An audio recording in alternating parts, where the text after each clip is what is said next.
One of the greatest illusions in life is continuity. For 165 million years, dinosaurs ruled a thriving paradise of forests, flowers, and endless diversity. Day after day, life felt unshakable until one tiny detail appeared in the night sky. A new star, slowly brighter, larger, until it vanished into Earth's shadow. The illusion of safety remained, but only for a moment. When it returned, it was no longer a star. It was death itself. A giant asteroid, larger than mountains, ripped through the atmosphere at 60 times the speed of sound. In a fraction of a second, the age of dinosaurs ended.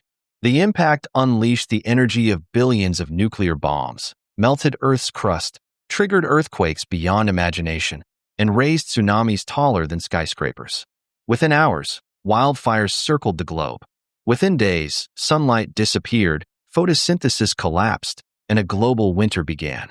75% of life was wiped out.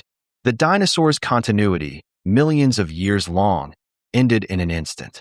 Yet from the ashes, survivors emerged, birds, and the small mammals that would one day shape the future. Today, humans have existed for just 0.1% of the time dinosaurs ruled. We've built civilizations, reached space, split the atom, but our continuity is just as fragile. One event could erase it all. Unlike the dinosaurs, we know this. We can prepare. If we're wise, our story may continue far longer. If not, our era could vanish just as suddenly.